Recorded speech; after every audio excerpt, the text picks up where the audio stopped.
Oh, Alex, it is early. It is. It's early for us, especially me, because it's like 6:30 in the morning here on a gloriously foggy Los Angeles morning. Yeah, you are in Los Angeles. Yeah, the reason we're doing this earlier than usual is because you have a flight to catch I in a do. couple of hours. And what were you just explain to people what you were doing this weekend? Yeah, I'll give you the short version real quick here. I came out this weekend for SummerSlam, the I don't know, second or third biggest pay-per-view that WWE does every year. This year they were showing off WWE 2K14 at an event, and by far one of the more surreal and weird weekends I've had in a good long while, but also probably one of the more entertaining as well. And not even just because video games or whatever. It was just spectacle all around you. Let me Well, because tell you you. didn't just go out to like No, go play a video game, no. right? Like, and you didn't just go out just to see the event. Like some of the things you were telling me about over AIM as you were figuring out what the schedule of the weekend was going to be, it's it sounded really weird. Yeah, it's so.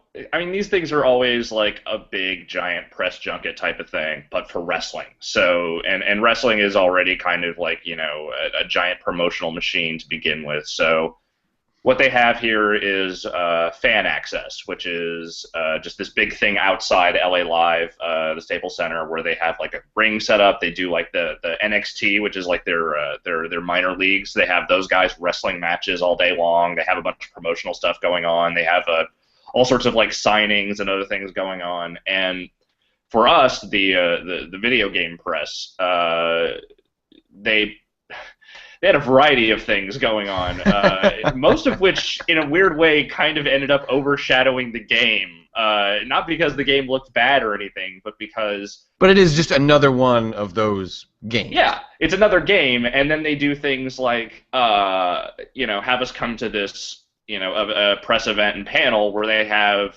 people like Stone Cold Steve Austin and Ric Flair and Mick Foley and all these people like, Daniel O'Brien, who was in the main event of SummerSlam this year, supposedly there to kind of talk about WrestleMania, which is the big story mode in the game this year, and kind of their experiences and that kind of stuff.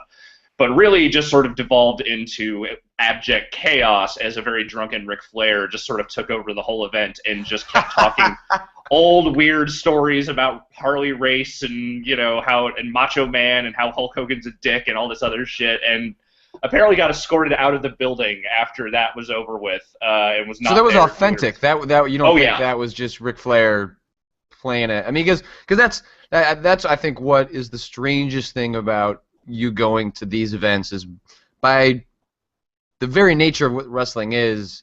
I mean, everyone knows it's fake and played up for drama, right. but part of the appeal when you're young is that it's like close enough that you can kind of believe it's just like acting, and then you go and see these people talking about their experiences. It's, I imagine, a very blurry line sometimes when it maybe is getting creepy over like, is this person, are they being a character right now, or are they just really a sad individual that is having some sort of public meltdown in front of us right now? Right, and it really depends on the wrestler because there are guys who, when you talk to them, they're still like halfway in character and they're just kind of playing it up a little jokey or whatever. And then there are people like Ric Flair who just don't give a fuck. And I mean, just to give you a perspective, when I got to the hotel on Friday night, Dan Reichert from Game Informer and I decided we are gonna have a drink at the hotel bar. Not even 2 minutes into that, he turns around and he's like, "Holy shit, that's Ric Flair sitting at the bar by himself." Uh, and he was like, we were having, hanging out for like an hour and a half or something. He was there the whole time. The next morning, we get up. We're gonna go to see the roster reveal thing, which is out at the Access event. We walk past the other hotel bar, which is out more in the open. It's where you and I did the Dennis Dyack interview at E3 this year. Oh wow, okay. So Yeah, is SummerSlam at yeah, it's where right is there at. Yeah, I'm oh, staying at the LA Marriott Live? that we were in. It was at Staples Center. Oh, So okay, yeah, okay. we walk past that hotel bar. Ric Flair's already there, sitting, having a drink. Whoa. Oh, that's. Oh no. By the time he got to our event, first 10 minutes he was on stage, dead silent, totally patient, waiting for everyone. As Mick Foley at some point was like, "Hey, you didn't ask Ric Flair this question," to Jim Ross, who was hosting the event. And from that moment, the floodgates were just open. He just did not stop interrupting everyone, jumping in, talking all these sorts. And it was a total roller coaster ride of like weird reverie and excitement. And then he starts talking about like his dead son and like all these other really tragic things that happened. But then 5 minutes later, he's all like excited again, and just it was nuts. And some like half the wrestlers on the panel got to say like one thing. Like he just totally overtook the event, and it was great. I mean, it was super entertaining. It was one of the more it's the stream archive. I'm pretty sure is on Twitch still, and if you can watch it, you should, because it's one of the most insane things I've ever watched. And then just to top it all off, the next morning I had brunch with the Warrior. So it's like the whole thing was just this insane cavalcade of just bizarre choices and just nutty personalities that sort of almost made you forget that there was a video game in there somewhere that they wanted to promote. So yeah, it is just bizarre. Brunch with the Warrior, like, is he at the head of the table like a king, or is he just kind of in the mix? Like, what is the setup here? It's a room. So it's a room full of different tables. It's a whole bunch of press, not just games. There's like international people there too. There's like it's people from the Ukes team are there.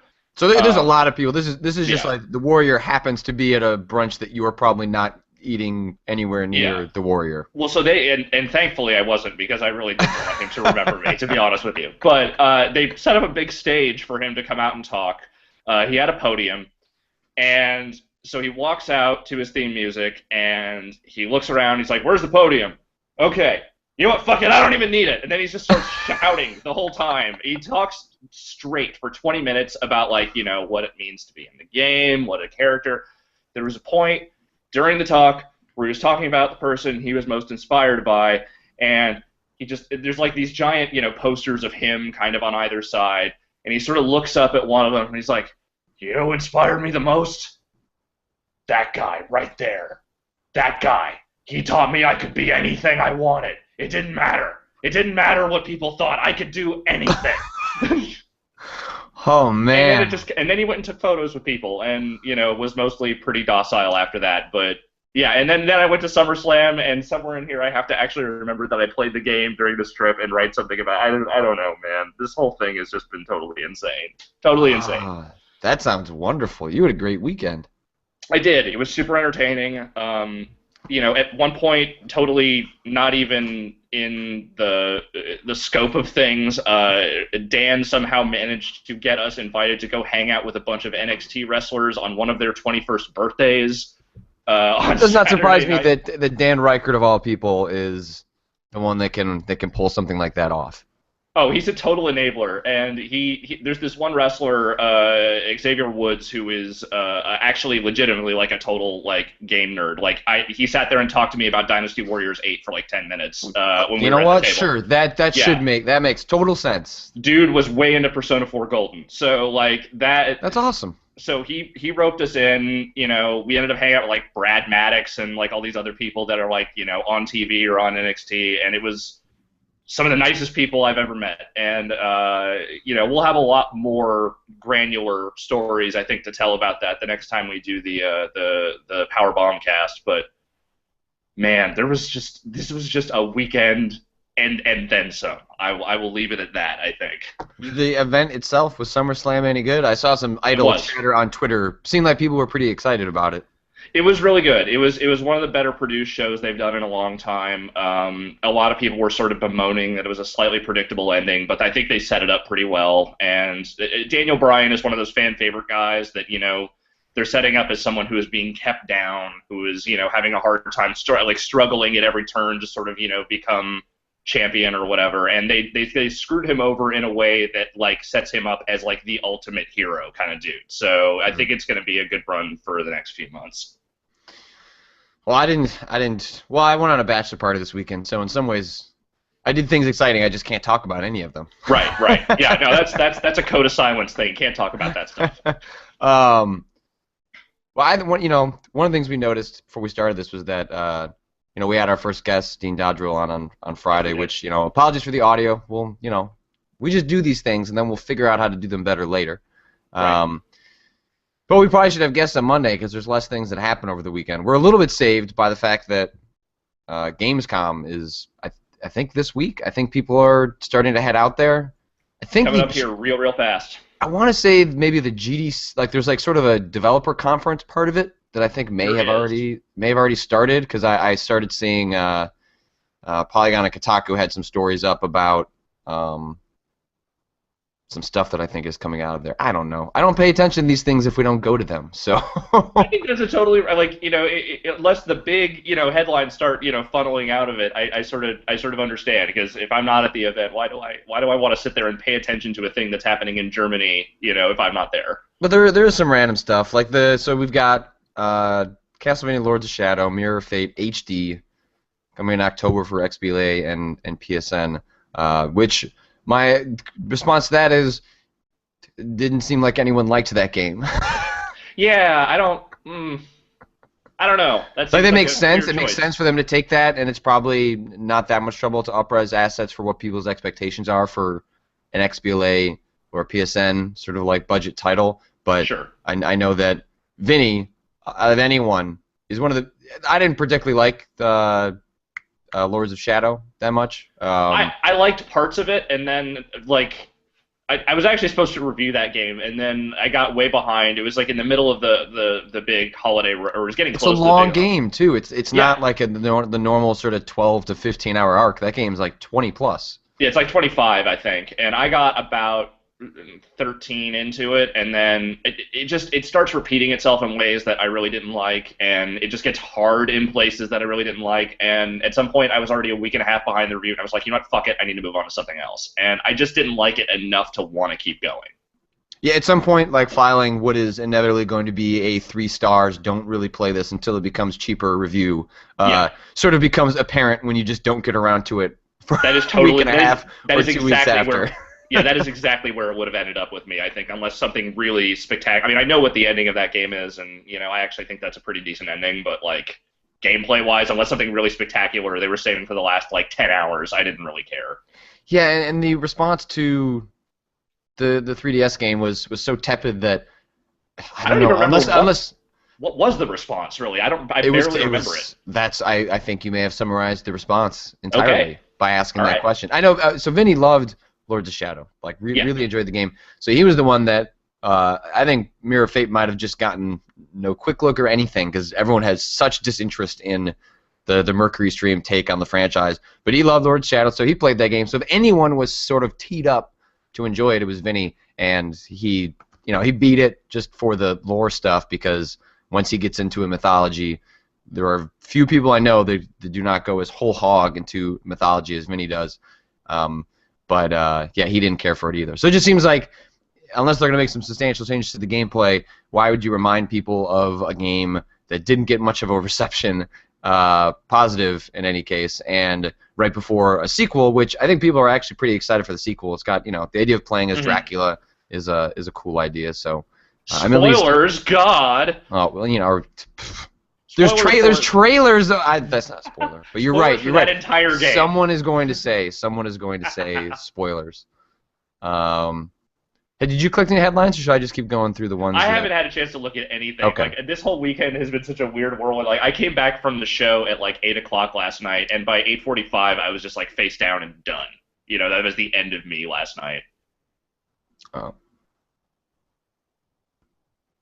Are you still there? I'm still here. Oh, okay, you blanked out for me for a second. You blanked out on me too, but I could hear you. So yeah, we did 2 of these, and it was totally fine. And then now we got hiccups. I don't know. To be fair, I'm on Wi-Fi hotel internet, so you're right. Probably not as good right this time. That's true. One of the things that it's not so much a news story specifically, but it has been interesting to watch. So I wrote the review for Gone Home last week, and one of the things that's been really interesting to watch, play out of that, and I talked about this with you when I was writing the review, how much I wanted to touch on it or not touch on it. I ended up not adding anything, but knowing that it would become sort of a point of contention in the comments anyway. But this game, I think more than any game in recent memory, sort of not stretches the boundary, but definitely sort of, it's a 2 to 3 hour game. I don't want to get into what it's about, or that's not necessarily what's all that interesting, but it's a very story-driven, mechanics-light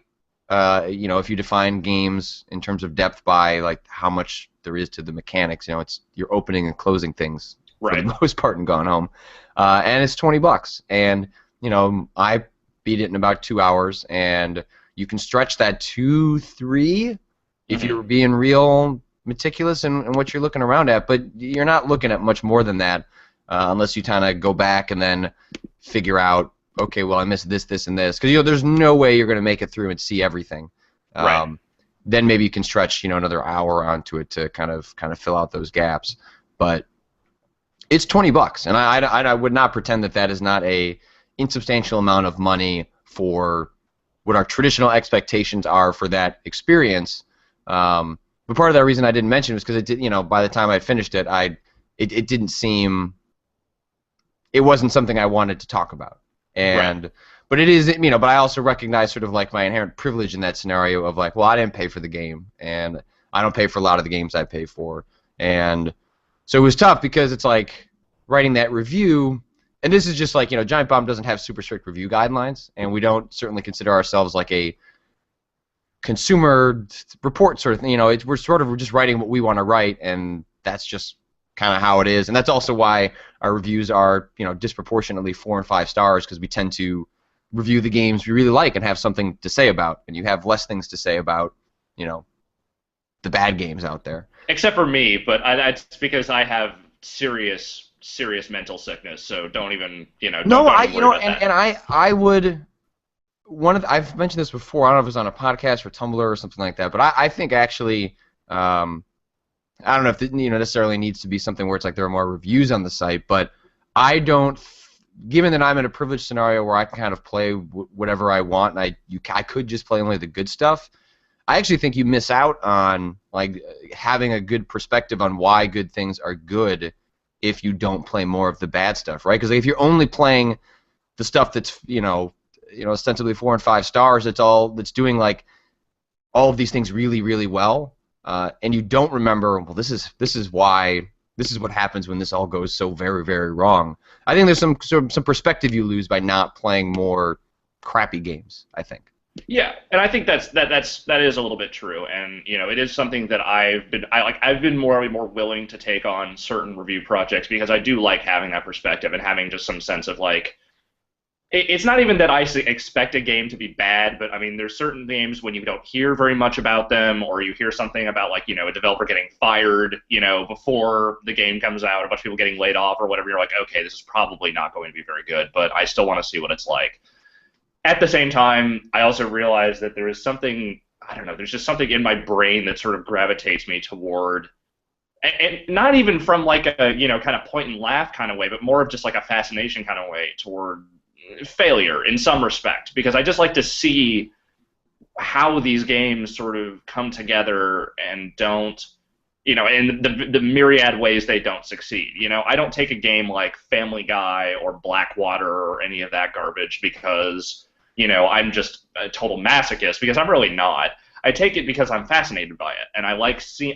In some weird way, I take a certain amount of just enjoyment and interest in seeing these products that people spent, countless hours and money working on to literally no avail whatsoever. Because that's the thing. You talk to anyone that's worked on, most people that are in a position now to work on good games spent a lot of time working on bad games, or at some point in their career worked on something that they knew before it was coming out, this is garbage. There's no saving this. The very least that they can do is hope that the piece they work on they're proud of, or they can like point that in their resume and say, hey, this game sucks, but I did this and this worked really well. But that games, this isn't probably unique to games. This is probably unique to, Yeah. to any work. But just even the worst things that come out, there were a lot of people that worked really hard to make that bad thing come out, and that's fascinating in and of itself. Especially when you talk to people that work on games that do come together and are really good, especially that sort of like traditional a sort of lesson that like everything comes together in that last like 2 months when all the systems sort of link together, and up until that moment everyone just thinks this project's going to be a complete disaster, and that how easily the best intentions go completely wrong just because I imagine in some of those cases, like, Family Guy, like you're talking about a licensed game. Like Yeah. the amount of stakeholders that are you have to work with in order to even you have to imagine, on paper, maybe there was sort of like a good idea they had, but then by the time they get everything approved through Fox and through what's his face, I'm blanking on. McFarlane. Yeah, McFarlane. Like, the way all that stuff works, but what comes back, is probably this bastardized version of, a game you wanted to put together, and then you're stuck with, well, this is all this is all we can do. We only have this amount of time to do it, and we have no budget. Well, I'll just try and survive this with my sanity intact. Yeah, and you don't know where the whole of that script is coming from. You don't know if you're ever going to get another draft from those writers if they're coming external. You don't, and like you said, there's only so much guidance you get on that kind of stuff. So one of my favorite writers, and just to the point of this is not unique to games, is Nathan Rabin, who used to be at the AV Club, now at Pitchforks, The Dissolve. He used to write this series called My Year of Flops, which is just about. Originally was just about, movies that were huge box office failures or just, complete critical, just disasters kind of things. But not from the perspective of just, haha, look at that, it sucks, but from like, how the fuck did this happen? How did this come together? Like, why did this happen? What aspect of this sunk this project? And that's the perspective I like to take on it. Like, it's one thing to just kind of say, well, this is a terrible game and no one should play it. But I love kind of looking at that stuff and just being like, man, I can't even imagine how this happened or this happened. This must have been like a total clusterfuck trying to put this together. And I think that's where my fascination kind of comes in on a lot of that stuff. Yeah, because it's essentially, when you get to that finished product, you can try and, once you've played enough games, talked to developers, you can, in some small ways, start looking at it and realizing, like, where things went wrong, or this ended up this way because, well, you can kind of see where the stitching is, once you've had enough perspective on how that stuff works. And I think you're right. I think that it's super easy just to, some games deserve to just be made fun of, right? Like right. Sometimes that's just fun. Sometimes that's just the way to write that review. It's cathartic in a way, yeah. Yeah, because you survived this ordeal that 99% of the world is never going to go through. But I think you're right. Like that feature, which I've read in the past too on the AV Club, I think that would be fascinating for games too. Is just sort of like, rather than making fun of why this stuff didn't work, well, let's try and figure out why it didn't work. Because if you know why bad things don't work, you get a better sense of why the good things do work and why good designers, good developers are able to avoid those pitfalls. And I think that stuff is really interesting. And I think we're getting to a point where a lot of developers, especially people that worked on games that were sort of recently bad in the last decade, are starting to maybe come up a little bit more and get with more significant projects. So maybe in a few years, they'll want to actually talk about that stuff and, be a little more open about it. Right now, it seems like most people just kind of want to forget those things ever happened. So, one day. But to your point, you were talking about Gone Home and sort of the concept of perspective and, $20 versus 3 hours, what have you. And so, like, what if have you seen, like, a particularly negative groundswell of comments around that? Or is I think the response is sort of what I would expect from it is, a lot of it's like, well, I played 2 hours for what's not much of a game, and then so what is also the differentiator there is how you respond to the story, which is incredibly subjective, and that's the trouble for a game that is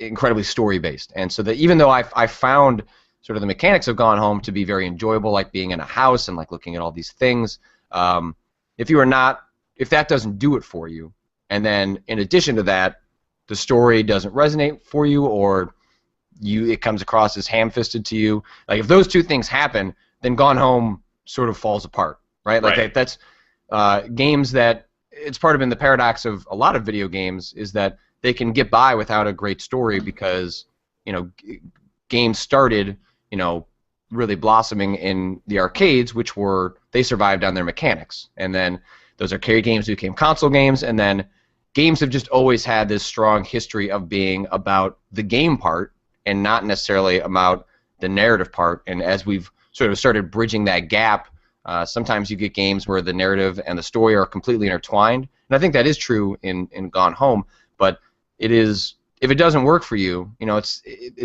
similar to what happens if you just don't like the gameplay, or like the shooting doesn't feel right. And so it's a weird conversation to have, because it's hard for me to have a dialogue with those people that just hate what it is offering or what it did offer, because I can't see that perspective, because I enjoyed the story, I enjoyed the casual mechanics, and I think it's because we're kind of talking about different things is Yeah. why we can't really see eye to eye in that, because what they're talking about isn't what I'm talking about, but that's the only sort of like commonality we have to discuss the game.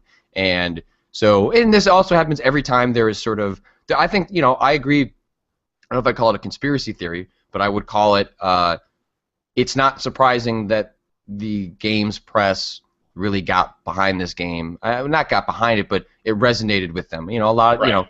You have a lot of people who are reviewing games who are in their late 20s, early 30s, and the people who built this game are about that age as well, and it's about people that were basically born in the 80s and then started growing up in the 90s, and all the nostalgia that goes along with that. And then in addition to that, in the games press, you just have a lot of people that are tired of shooters, and part of that is inherent to the privilege I was talking about before, which is that we get to play everything. And so if you do Right. play everything, you're going to exhaust your interest in certain genres and violence and shooters and stuff like that a little bit faster than everyone else. If any given day you can just load up Steam and be like, sure, I'll play this mediocre shooter because I don't have to pay for it. So, Right. you're going to get tired of it. So it's not a surprise that when you have something like Gone Home come out, which I think is an exceptional game, what it tries to do, it does really, really well. But you also have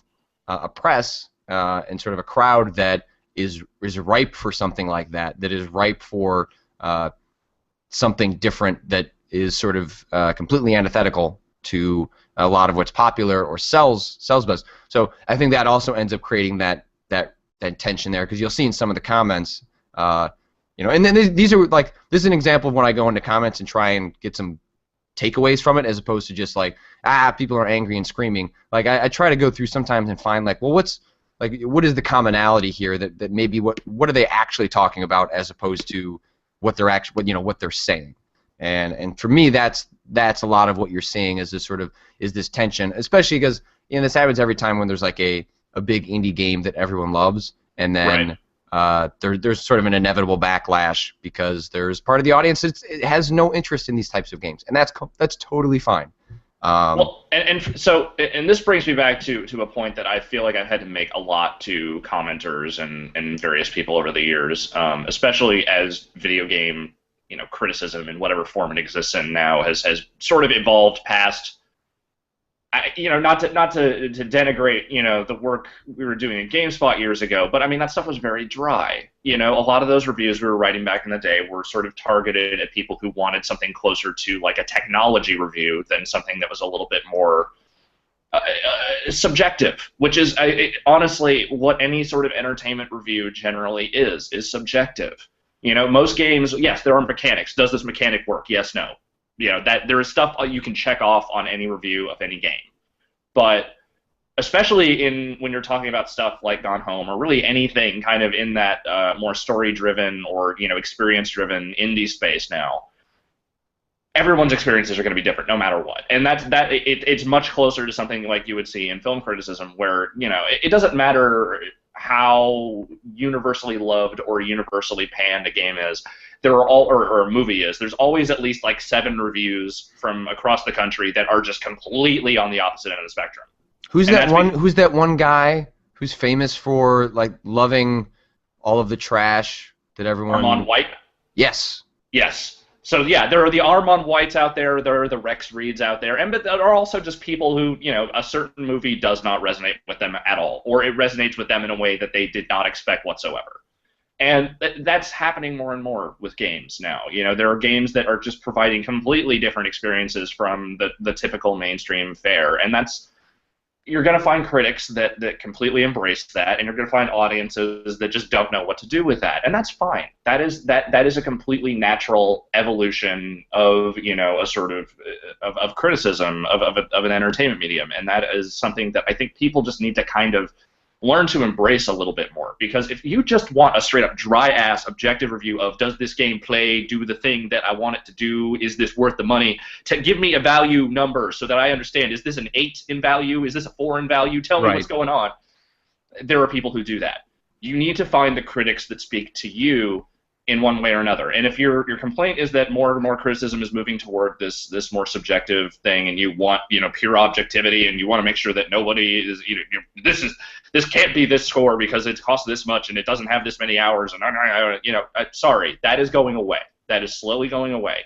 There will always be games where you can talk about that stuff with, puzzle games and things that just don't really have anything other than mechanics and visuals to kind of work with. But as games kind of evolve past that and kind of move into more, nebulous spaces that aren't as easy to identify, you're going to get a lot more of the critic in the review than you are just straight up like, yes, no, buy this. And I think that's a great thing. And I think you will always be able to find critics that maybe are on more the classic end of the spectrum. Find who speaks to you. Find who you agree with. Find the people that seem to share your tastes and interests. And listen to them. You don't have to listen to everybody. Just because a publication that you generally like gave a score that you don't understand or don't agree with, maybe that critic's not for you.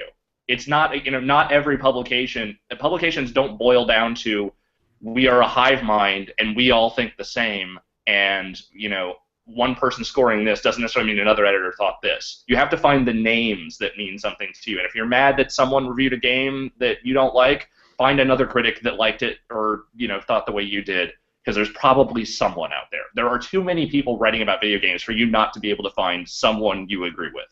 Yeah, and so it's actually funny, like, then going through the comments on the Gone Home review where you get some people going like, of course it's a 5 out of 5 because Patrick's reviewing this, and I was like, then then you're using the site correctly, right? Like it's okay to be cynical about how I would respond to a game like Gone Home, because you're 100% correct. It is though the Fulbright company made a game that was engineered just for me and emotionally read. Like, it is no surprise that I fell head over heels for that game. And so you are, even though you're being sarcastic and slightly cynical in your response, you're using the site correctly, at least how we want you to use the site or to view the site, which is that, of course, if Patrick reviews had Gone Home, it's possible I would have disliked it, but of course it was more likely I was going to like it because this is exactly the type of game that I would like. And so what you want to look at that review is it's 5 stars to Patrick, not Giant Bomb gave it 5 stars. And I think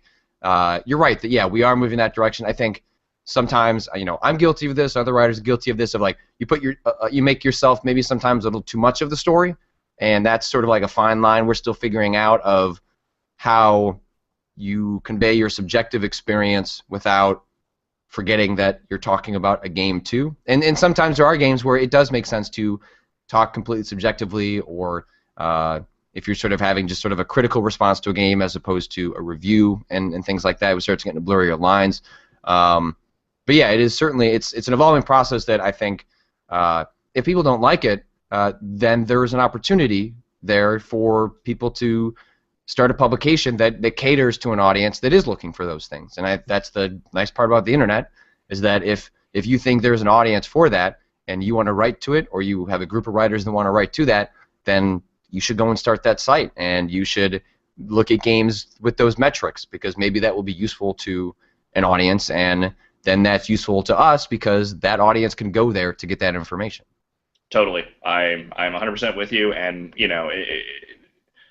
in the sense that, if you're the sort of person that was like, and just on the people cynically responding to that, if you're the sort of person that's like mad Jeff didn't review that game or something, guess what? He said on Twitter he really liked it. So I don't know what you want. Going Home sounds really cool to me. I'm looking forward to playing it when I get back. Some of my favorite moments are when, I'm definitely known as sort of like the indie guy, and I'm fine with that. 100% cool with that label. But, Jeff's tastes are so fickle, and sometimes he loves that stuff, and sometimes he just, like Catherine. Like him and I were on a complete opposite end of the spectrum with Catherine. I adored what it was doing and what it was trying to do. He detested. He liked the story stuff, but anyway, don't have to get into the. But anyway, I love when I do take a certain amount of pride in. I don't know if pride's the right word, but I love it when he loves something that I love too, and then it kind of shuts down that little segment of people that, like, are waiting for Jeff to just rip into something like that, and then it just Yeah. turns out he likes it because he's so unpredictable. Oh, right? totally. Like, you cannot know whether that's going to happen or not. So I kind of love that he also loves Gone Home, because I think there is sort of that contingent of people that are like waiting for Jeff to kind of come out of the wings and just eviscerate something like that. You know, Yoshi's Island, that debate was kind of like that too. Like, and it's fun. Like, I love having those conversations with Jeff too, because the worst thing to be in is in an echo chamber. And if I don't blame people, like with Gone Home specifically, if you have 30 reviews that are all glowingly positive, kind of riffing on the same thing, then those aren't 30 useful reviews necessarily. And so Eurogamer had, I think, probably the one review that was pretty critical of the game, didn't care for the story, didn't care for a number of things in the game. And although I disagree with that review, I'm super glad it exists. It's an articulate review. I disagreed with them throwing around the word pretentious, because I think pretentious is equivalent to hipster in that it sounds really bold but says nothing at all about what you're talking about, because the word has very little actual applicable meaning. But the rest of the review, I think, is pretty great, and you want those people out there. If you're not making a work that people like and dislike, well, then you probably didn't create a bold enough work. It's the same way that I'm glad that I have detractors, because if I'm not saying things, I don't want to purposely say things to incite people, but if I feel like if you aren't your opinions should in some ways polarize people or have people that agree with you and disagree with you, and I think that's really healthy to have, and I think that's healthy to have in criticism too. And so if it's just a big love fest for Gone Home, well, then it's like, well, maybe we are overlooking something, or maybe we're only kind of resonating with this one piece and maybe not considering other parts.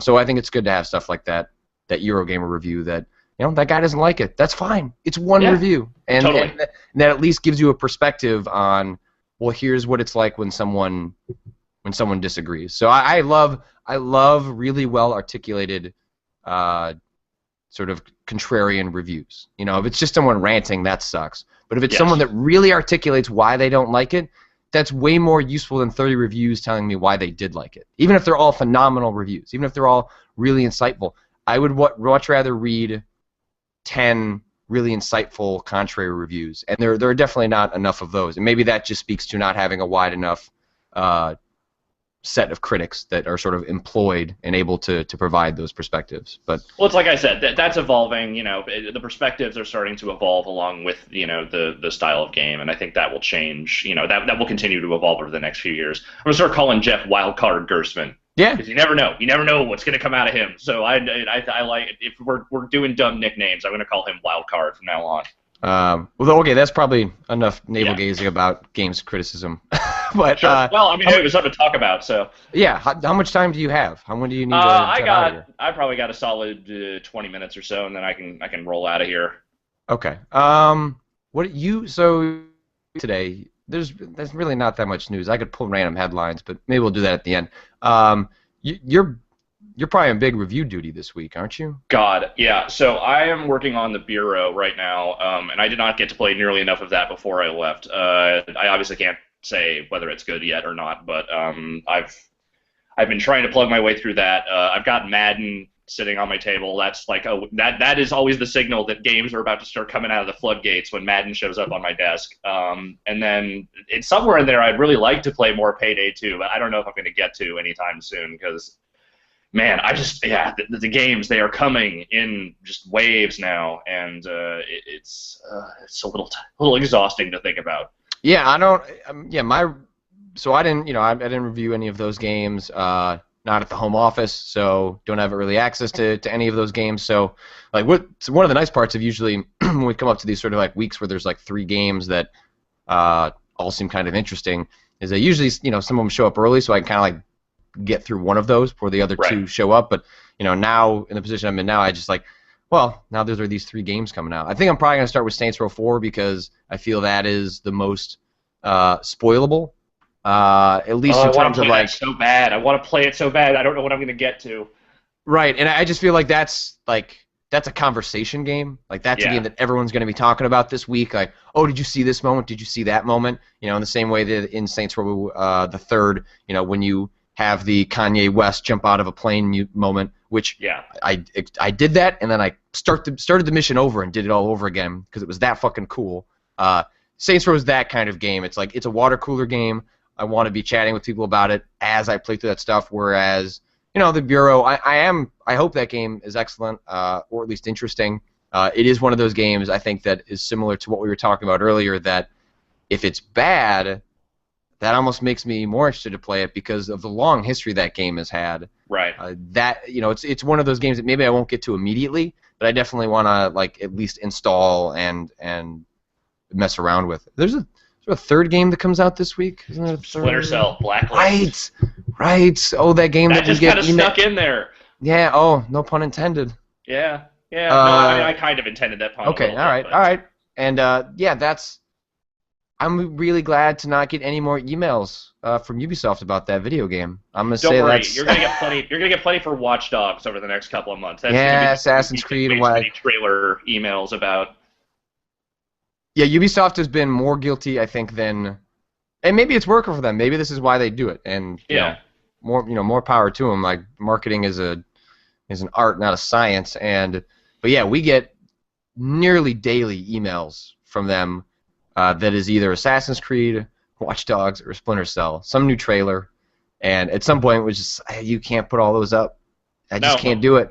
I can't do it. Because you totally run out of things to say about those games. Like I ran out of things to say about Blacklist 7 trailers ago. What do I even say? Because I made the joke at E3 this year. They were showing another trailer for Blacklist, and I realized, wait a minute, no, they are actually just doing a collection of shots from other Blacklist trailers remixed into this longer thing for their press conference. And I nearly fell out of my chair at that point because I was like, I know this game has been long in development. I know they've done a lot of these, but holy shit, how are they already recycling themselves like 6 months before this game even comes out?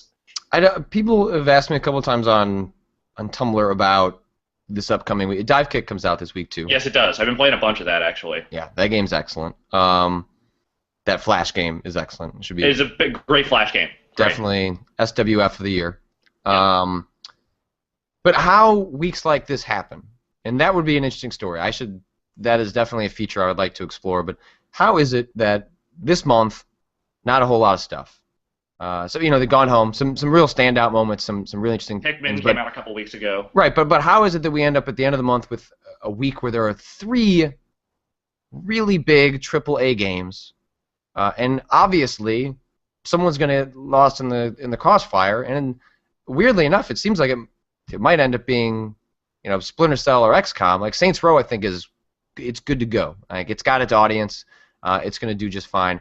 But like, how is it that XCOM and Splinter Cell, like 2 sort of under the radar games, weirdly enough, like how one of those didn't launch at the end of July or the beginning of August? I'm not saying it didn't happen just because that was when those games were finished, and that's just how that works. But to not launch one of those games a little bit earlier, it's just crazy to me. I wrote a column right about in the time the summer was beginning. It was either before or after E3 where I just sort of, lamented the whole fact that the summer is just this endless dead zone. It is just a dead zone of games. And I know that the reasoning behind that is that, traditionally people are on vacation, people buy less games during the summer months. So there are not as many things to choose from. But you think about it, it's like if people are traveling, why aren't all the 3DS games coming out during that time? Why is Mario and Luigi coming out now instead of like a month ago when it came out in Europe? Right. But that's a game kids would travel with. Pokemon, I know that game's going to sell no matter what, wherever it goes. So why not put that in? I mean, maybe it's just not done, but like, why not put that at the beginning of the summer so that all the kids do throughout the summer is just play their damn Pokemon? There's only so much you can do with like the console and PC stuff because that shit's always going to end up toward the end of the year where they want to hit that increasingly large holiday window that now already extends up to mid-August. But I feel like the way people like movies counter-program. Movies find ways to not completely overlap one another. You rarely see 2 giant action movies coming out on the same day. Certainly no more than 2. Usually it's like, here is big action movie, here is romantic comedy, here is, thing that, different audiences will like. games like I know maybe it's just a different science, it's a different method.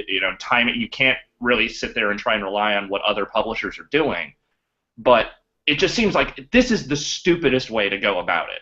Putting Splinter Cell and the Bureau and Saints Row together on the same damn week makes no fucking sense at all, because those are all games that maybe less the Bureau a little bit, but it's still an action game. You're putting these three big action games together, third-person action games together on the same week, and at some point something's got to give. And I think it's the same audience, even though they have their differences, tonally and mechanics-wise. Like the audience that is going to pick up any one of these three games is the same exact audience. It's more not. Or less, and so it's like you're sending these to die. Like XCOM is being, that game has been in development for years. 2K is sending this game to die. They promoted it a little bit more. I mean, they've tried to get the word out there a little bit with that game. They've had me out to play it a couple of times. They've put out a decent number of trailers, and they seem like they believe in it on some level. But the release date kills it. It's all for naught. It's all for naught, because people could be like here's the best case scenario for XCOM the Bureau is that you play it, others play it. Turns out it is better than you expected.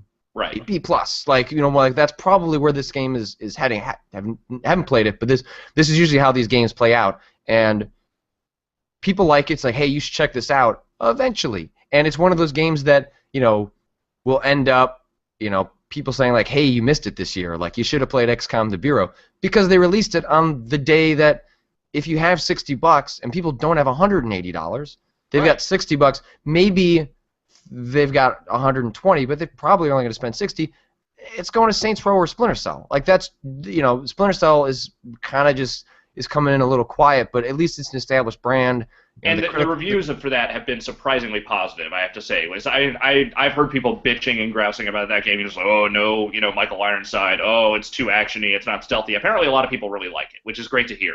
But I also feel like Ubisoft has maybe been a little bit reluctant to do anything other than pump out trailers or have press, do more impression stuff, because people have been grousing about that for so long. So like the word on that game is like kind of weird and blurry. Like, I don't know that there's a lot of like really serious awareness of that game in like the mainstream audience. Maybe I'm wrong. I could be totally wrong about that, but people are in the chat pointing out, oh, by the way, Lost Planet 3 comes out next week. And that, okay, you want to talk about sending a game out to die. Just a miserable, lonely death. Put Lost Planet 3 on the same week Madden's coming out. That is a little bit of counter-programming in that, sports and action, but you're putting out the week after three big-ass third-person action games and the week of Madden when, most of the mainstream audience just flocks to that shit. Yeah. That game is screwed. All right, well, people in the chat, if you want to send me some questions, just at me in the chat. We'll run through a couple of headlines while some of those come in. Cool. And then we'll close this one out. Yeah. Do you own a Vita? I do. Okay.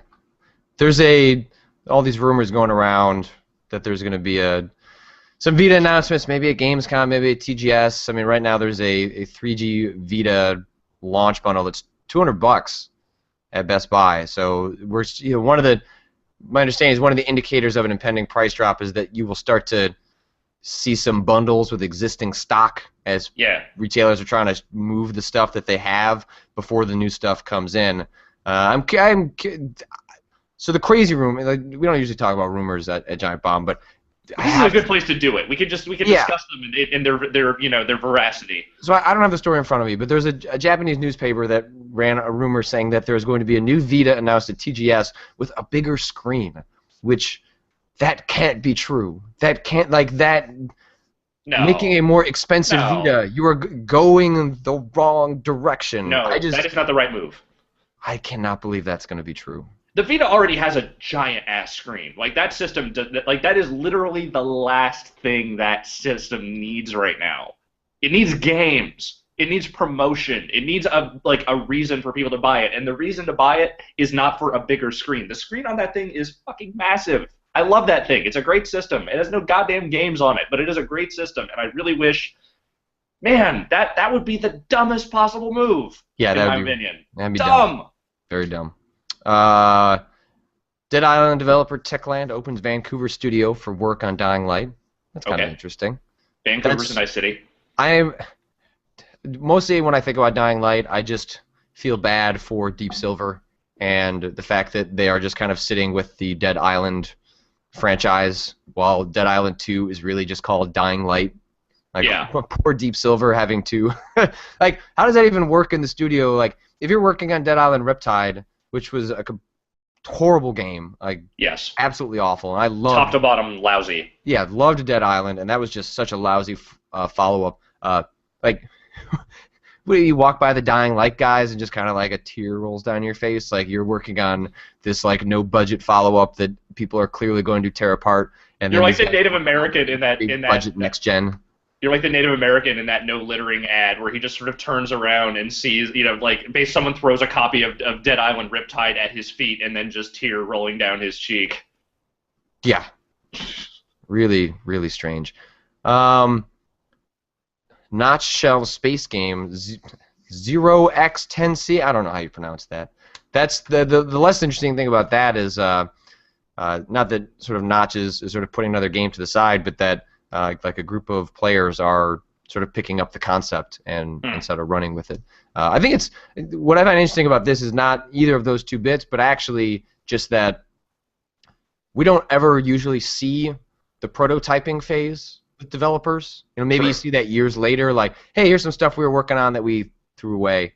Like a GDC panel or something. Yeah, whereas with Notch, he announces the stuff that he, the primary project he's working on, and then publicly, shows his stuff, cancels this stuff, and basically shows when things don't go right. And I think that's really fascinating. But I also imagine that's really terrifying too, to like show your rough drafts all the time. But that's the beauty of Notch at this point, is that he can do it. He has all the money in the goddamn world at this point. He can do whatever he wants. And if he wants to be transparent, if he wants to kind of, have this be a more like an open source thing that people can sort of poke around at, there's not very much risk for him because he has the fuck you money to be able to do kind of whatever he pleases. And that is an incredibly, lovely place to be in as a game developer. And I think if more developers were in that position, they might do something similar. I think you're right. All right, let's see. Let's go over to some questions. Love it. Oh, all right. I love this comment from Black Lagoon. That Japanese newspaper the Vita rumor supposedly came from apparently doesn't exist, and I think the Japanese blogs that originated this are retracting it. Hey, welcome to the reason that Giant Bomb doesn't run stories like this. There you go. Jesus there it is. Christ. That's funny. Jesus Christ, I hope that's true. I hope that's true. That would make me the happiest boy. It makes me eternally happy to watch sites run stuff like this and then have to, because no one pays attention to the retraction. That's why you don't run in the first place, so you don't have to run retraction. But enough about that. Yes. Let's see.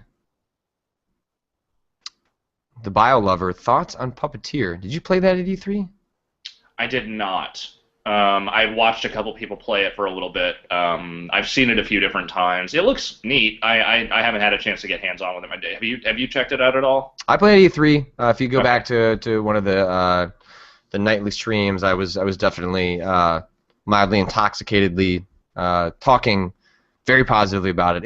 It feels like Puppeteer feels like an old, like if Nintendo kept making sort of like the games they were making back in the day and then we're making them now, like it feels like a Nintendo game in a lot of ways. It's a really fun, magical sort of platformer. I'm definitely looking forward to playing that. In the PS3 in traditional Sony fashion, seems to be going out on a number of really good games before we sort of make the transition. I love. Right.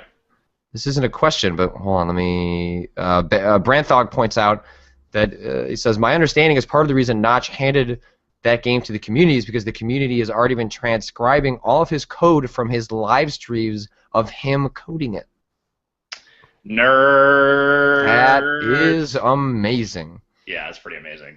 Gun Cannon D asks, how does Giant Bomb plan to handle cross-generation reviews this fall? 2 scores.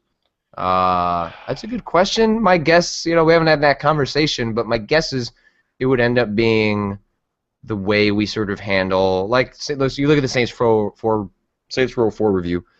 Jeff reviewed that on PC and then mentions, in a bit, you sort of, I guess you review it in the ideal fashion, and then you make notes about, the other versions that maybe don't pan out as well.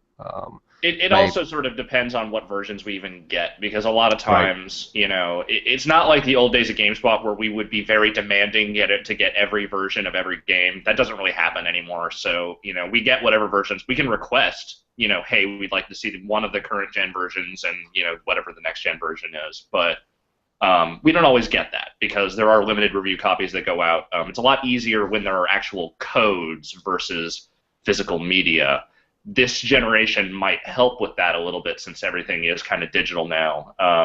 Steam has been a godsend for that stuff because I've gotten so many games I didn't even think I would get PC versions of because of Steam codes and the relatively easy access for that stuff. Forsen asks, thoughts on the EA Humble Origin bundle, which went up last week. For people that don't know, it's a bunch of really amazing games. I think you get you get Dead Space and you get Mirror's Edge. And there's a Burnout game in there, I think, too, right? Yeah, I think you get Burnout Paradise. So anyway, there's a bunch of really excellent EA games, and it's through Humble Bundle, which traditionally has been sort of like smaller indie games, but they've had the Deep Silver bundle. There was the THQ bundle, so they've experimented with some other stuff. And in this one, it's specifically EA they're not taking any profit from it. It is going all to charities. So, I think people, in some ways rightly so, like to sort of gang up on EA and sort of dogpile on EA, but I think in this case you'd be more inclined to criticize the Humble Bundle guys if you think it is antithetical for them to align themselves with big publishers than it is to be critical of EA for providing a really incredible deal. I think it's a bunch of games, and it's a bunch of good games. And what I'll say is this: cynically speaking, yes, it's a tax write-off for EA. They aren't losing probably a whole lot in this because it is games that have been out for a while. At the same time, it's big games with money that's all going to charity. I don't know how you can be mad at that. It's raised $7 million. That's great. That is terrific, and I don't know how you really get mad at that. Fine, if you hate EA, then don't buy the games because you wouldn't buy the games anyway. But I mean, don't be mad at the Humble Bundle people because they got access to some great games that will give them more charity money. That's dumb. I think the only thing you could be rightfully angry about is that you have to redeem some of these through Origin. And I don't, in that respect, I don't. Sure. I do not blame you for having to use that. It's installed, it's in my little taskbar, but I cannot tell you the last time that I opened it. I think I opened it. Yeah, that's probably true. And I think I opened it and then got as far as having to add a whole nother set of friends and just said nope, and then and then closed it. I'll probably open it again for Battlefield 4, but that's. I'll wait till that happens. Fair enough. Well, all right. Take two more? Yeah, let's see. Did you play? Mostly a lot of people are asking some of the games you maybe played recently. Did you play Brothers? I have not played Brothers yet. It's on my Xbox. Again, it's one of those games that I want to be able to kind of take the time to play. That and Gone Home are on my to-play list. Papers, Please was the only one I managed to kind of work in on my own time recently. So that's on the flip side of that, where I've played Gone Home and Brothers, but not played Papers, Please. So what did you think of that? I really like it. It is exactly what it says it is. It is a bureaucracy simulator, but at the same time, it has a really cute, kind of interesting story. The way they pile on the number of rules and other things you have to keep track of is really maddening at a certain point, but that's kind of the point. And I love the little plot threads that kind of run through it as you go along. I recommended that game actually to the wrestler guy, and I explained to him what it was, and he just doubled over laughing, I have to play that. That sounds amazing. I totally want to check that out. So, and yeah, it is really, really good. All right. Well, what do you got on tap for this week? Are you mostly radio silent while you're kind of nose deep in in Yeah, reviews. so I got to get through the bureau. I got to write a thing for GameSpot actually on 2K14, which I'll probably try and do on the plane today. And then I have some interviews going up later this week. One with Corey Ledesma, who's the head dude on 2K14, and then another one that's a little collection of interviews I did with some wrestlers, including Daniel Bryan, Mick Foley, and Steve Austin. You know, short interviews, but all those guys were actually super nice. Like Steve Austin was incredibly nice, which I did not expect, but he was great. And then somewhere in there, I have to try and review Madden. So we'll see how this all plays out. But yeah, I have a lot of things to do this week. Right after we finish this, I'm going to put up a piece about Earthbound. I'm about halfway, about 3/4 through it now. So I'm going to wrote one kind of about my thoughts about it halfway through, and then I'll write something else when I finish it. I did an interview with the developer of Gunpoint, talking. So the angle there was, we see these journalists or writers or whatever, however you want to categorize them, that go off to sort of work for game developers, but not many of them actually go and build a game themselves. And so Right. we kind of talked through that process and kind of maybe take away some lessons for people that maybe are interested in doing that themselves. I'm finally going to get around to writing up my hour-long conversation with the designer on BioForge. So if you guys paid attention to that playthrough that Vinny drew and I did a couple months back, we talk a lot about that and a lot about the game, and it's super fascinating conversation. So that'll go up later this week. And yeah, otherwise just playing it by ear and seeing how it goes. Shit is getting very busy. But I will let you head off to your flight, and then I will. We'll see you and see the rest of the audience for the morning show on Friday. Ow! People were really mad I didn't do that at the end of the show last week, so ow! There you go. All right. Bye, Alex. Bye, man.